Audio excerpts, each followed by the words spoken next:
Hello everyone, this is Trouble. This is Drums, Girls, and Dangerous Pie, chapter number 9, written by Jordan Sonnenblick. Trouble. While I was waiting for the school bus on Monday, I had a horrifying realization. People were going to ask me why my mom had pulled me out of the dance on Friday night.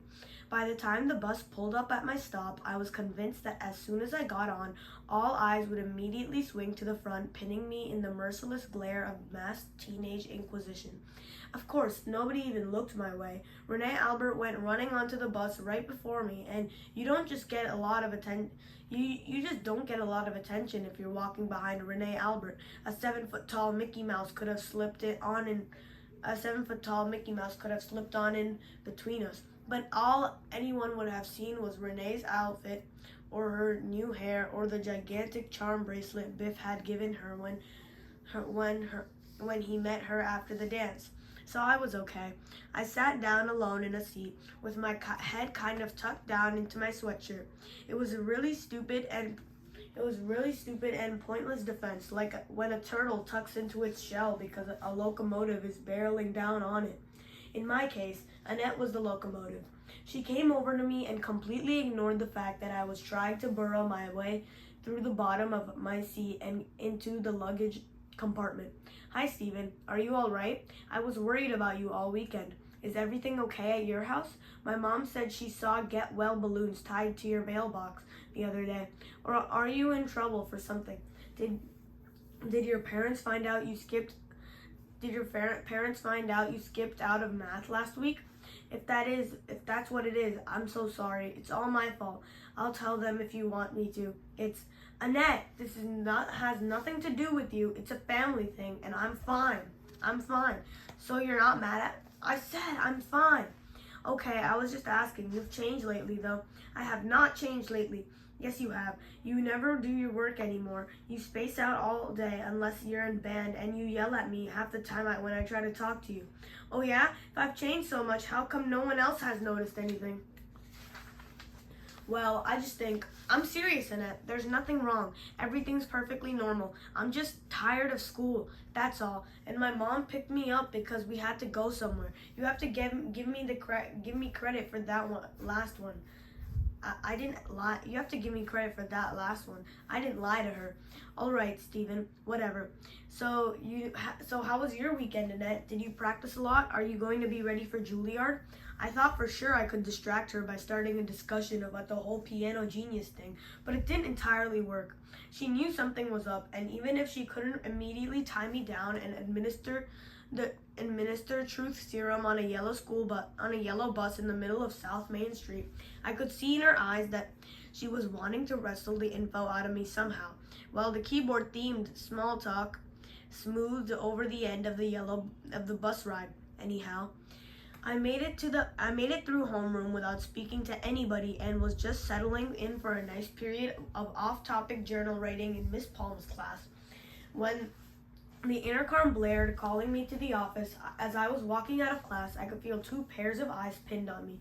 Miss Palma gave me a sad, sympathetic look, and Annette was studying me like she was Sherlock Holmes, and I was a handkerchief at a crime scene.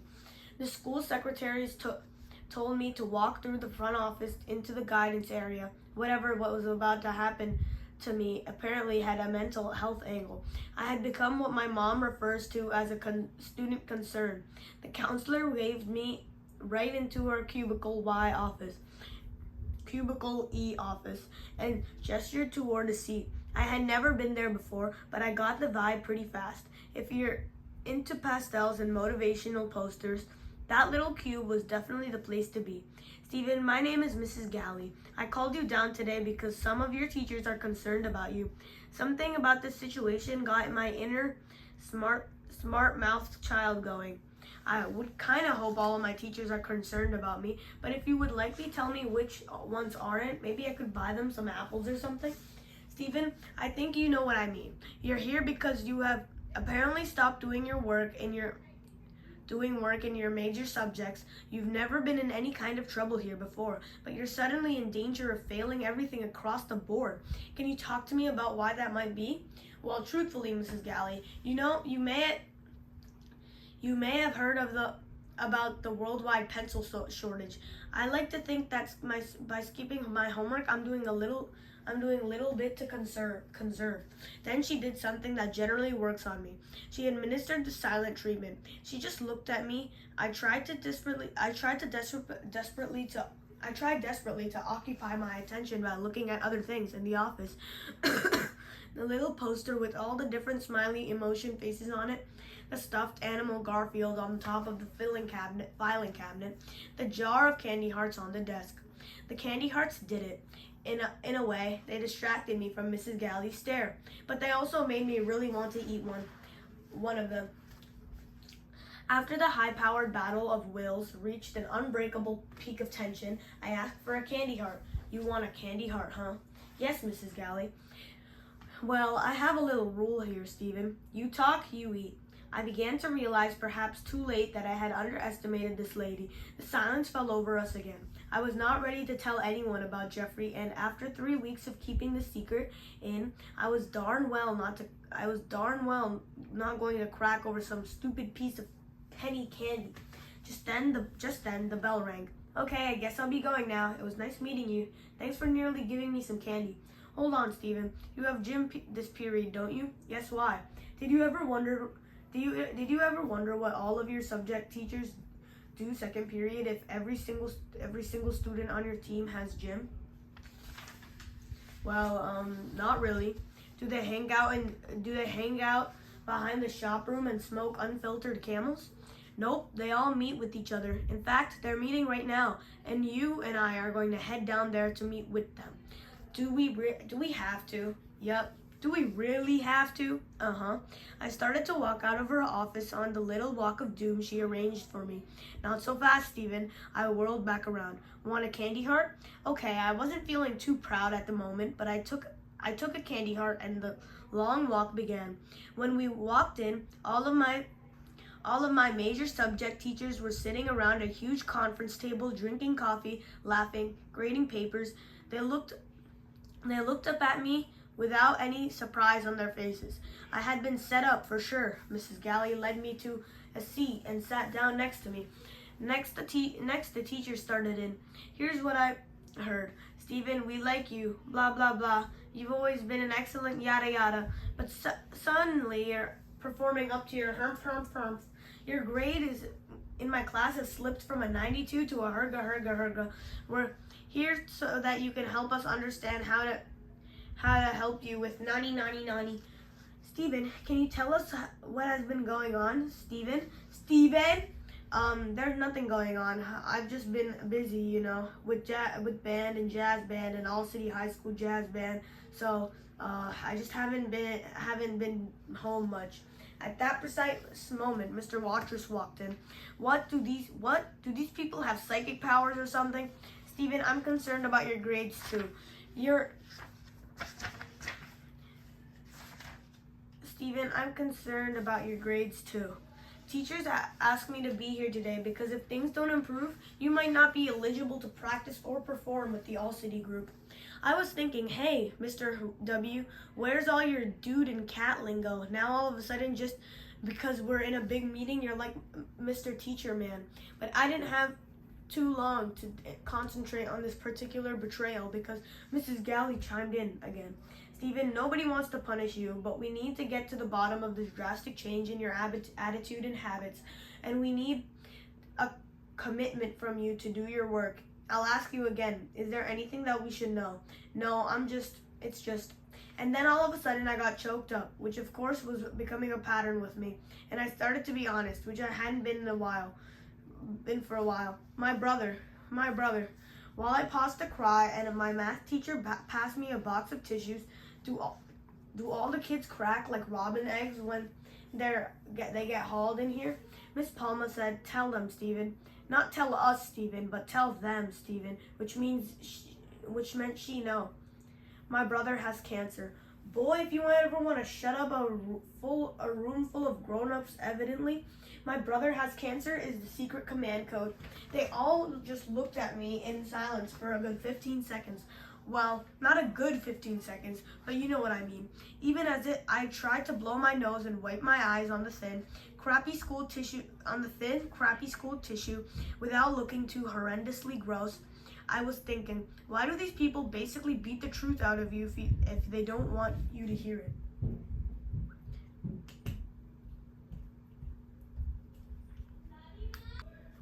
When they did start talking again, their tone was a lot softer and gentler. Mr. Waters said that, of course, under the circumstances, I could stay in All City, provided that I started doing my homework again. Each subject agreed to put together a packet for me to do as makeup work, and they went so far to give me the Christmas break to get the papers in because the marking period would be over in January. Mrs. Galley even gave me another candy heart, but there was one more item on my agenda. Do my parents have to know about this? If I swear I'll make up all the work on time, can you wait to call them? My mom is with my brother at the hospital, and my dad is really upset right now. I'll do every bit of work, I promise. Can I please just have a chance? Everyone agreed to that, and the meeting was adjourned just as the period ended. I wasn't ready to walk out into a school hallway yet, so I took my time, using up some more tissues and taking a series of very, very deep breaths. Miss Palma stayed behind with me for a minute. Stephen, if there's anything else I can do, you read my journal, didn't you? No, I didn't read your journal. What do you mean? You knew about my brother. Stephen, I assure you I didn't read your journal. I never read anything a student doesn't want me to ever. Then how did you know? Other people know about your brother's condition. Who? Stephen, we're both going to be late for our third period. Who? Who knew? Who told you? A student, Stephen. A student came to me because she was extremely worried about you and didn't know what to do. Annette, I was going to have to go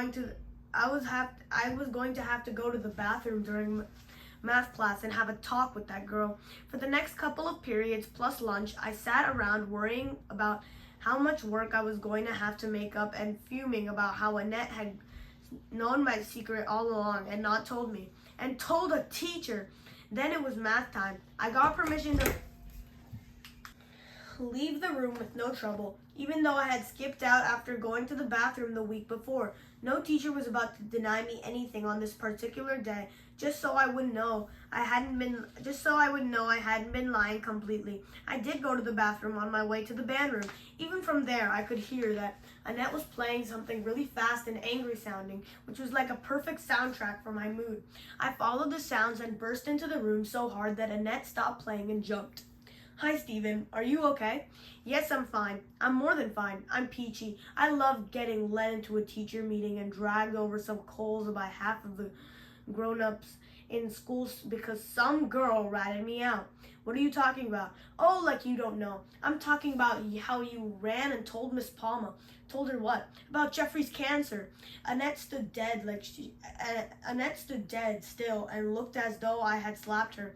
Jeffrey has cancer? Oh my God, you didn't know? As awkward moments go, this one just took the cake. Annette was clearly stunned by this news. Now I was in a strange position of comforting her about my brother's deadly illness. I must have said something right, though, because after a few minutes she stopped being so sad about Jeffrey and started being furious at me for not telling her. To make a long story short, she pretty much lectured me for about 10 minutes until I realized I had to get back to math. I knew I had to end this fiasco of a conversation. Thanks for your sympathy in time of my pain, Annette. I turned to storm out and heard her shouting after me, Stephen, wait! But I never stopped walking away. I knew I was being unreasonable, but I had taken a lot of abuse already that day, and I just wasn't going to make peace with anyone at the moment. When I was halfway back to my classroom, a weird thought occurred to me. If Annette hadn't told Miss Palma, then who had? Of course, when I walked back into math class, I got a big look from the teacher, but it wasn't the withering one I would have gotten the week before. Instead, it was the same kind of semi-pitying to be cheerful grimace that all of our home visitors had passed on to their faces just as they rang our doorbell. I went back to my seat and actually paid attention until the end of the period. On my way out the door, the teacher handed me a huge folder, the worksheets I would need to do as catch-up work. He might have been my fastest moving teacher, but his approach wasn't unique. By the end of the day, I was carting around five of these fun packs in an alarming assortment of pastel and day glow colors. Anyway, I went to other classes, played some drums, and walked out to the bus. Annette got on after I did, but didn't come over to sit next to me. Instead, yet another bizarre event came crashing into my day. Renee sashayed onto the bus, looked around until she locked eyes with me and took Annette's empty seat. Hi, Steven. Hi, Renee. Can I help you with something? You might notice what a smooth talker I was. I'd lived around the corner from this girl since we were like embryos, but that was the best response I could come up with. Amazing. Well, my mom ran into your mom at ShopRite last week, and yeah, I'm sorry about your brother. My brother, you know about his being sick and all? This must be really hard for you. No, I'm okay, really, it's no big deal. Your mom says Jeffrey's being really brave about this. Yeah, well, we're fine. You know what, Steven? You're brave too. I am? I don't feel brave. I feel like a galloping idiot stumbling from crisis to crisis, barely able to speak to any normal person, much less Renee Albert. You are. I knew something was wrong. I even hope you're not mad. I hope you're not mad. Then she did this lip-biting thing she always does, which makes me think about kissing her for some reason. I looked away for a minute because being so attracted to Renee made it hard to concentrate on what she was saying. Annette, sitting a few seats up and to the left, was glaring at me. I didn't have time to ponder that deeply though, because Renee spoke again. I told Miss Palma about Jeffrey. Holy cow, Renee Albert knew I was alive, but I wish I was dead. Okay guys, so that is it for chapter 9 of Drums, Girls, and Dangerous Spy. I'll meet you tomorrow for chapter 10.